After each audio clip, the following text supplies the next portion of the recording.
अस्सलाम वालेकुम बच्चों। तो हमारे 3 चैप्टर ऑलरेडी कंप्लीटेड हैं। ये चैप्टर नंबर 4 है जिसका नाम केमिकल बॉन्डिंग है, उसका लेक्चर नंबर 1 और टॉपिक नंबर 1 है जिसमें हम एक इंट्रोडक्शन डिस्कस करेंगे केमिकल बॉन्डिंग का। तो केमिकल बॉन्डिंग एक ऐसी फोर्स ऑफ अट्रैक्शन होती है जो कि 2 एटम या 2 से ज़्यादा एटम को कंबाइन कराती है, या तो क्या कराती है मॉलिक्यूल के बीच में भी फोर्स होती है, या मॉलिक्यूल और मॉलिक्यूल के बीच में भी फोर्स ऑफ अट्रैक्शन हो सकती है। ठीक है, उसको भी हम एक रिस्पेक्टिव नाम दे दें। अगर एटम एटम के बीच में फोर्स होती है उसका एक नाम है, मॉलिक्यूल मॉलिक्यूल के बीच में जो फोर्स होती है उसका भी एक नाम है। जैसे ठीक है, जैसे हम एक डेफिनेशन डिस्कस करते हैं केमिकल बॉन्डिंग की, तो क्या है, force of attraction that bind 2 और मोर देन 2 एटम कंबाइन।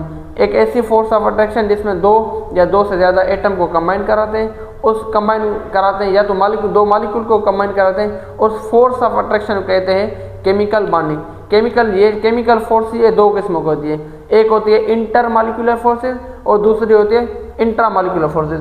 जो इंटर मॉलिक्यूलर फोर्सेज होती है वो एक मॉलिक्यूल और दूसरे मॉलिक्यूल के बीच में फोर्स होती है। ठीक है, अब एक ऐसी फोर्स जो एटम और एटम के बीच में फोर्स हो, ऑब्वियसली वो स्ट्रॉन्ग फोर्स होगी। ठीक है, उस जो एटम के बीच में फोर्स होती है उससे हम कहते हैं इंट्रा मॉलिक्यूलर फोर्सेज। जो मॉलिक्यूल के बीच में फोर्स होती है ना, उसे कहते हैं हम इंटर मॉलिक्यूलर फोर्सेज। ठीक है, इंटर मॉलिक्यूलर फोर्स एक वीक फोर्स होती है और इंटर मॉलिक्यूलर फोर्स एक वीक फोर्स होती है।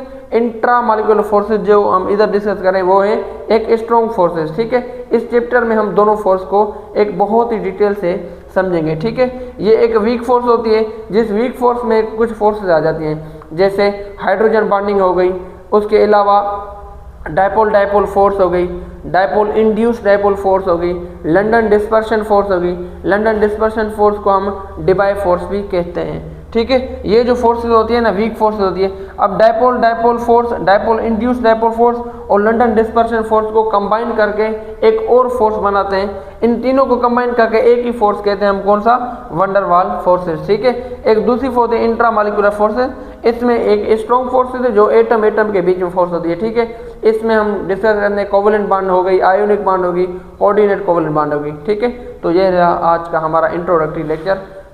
Thank you.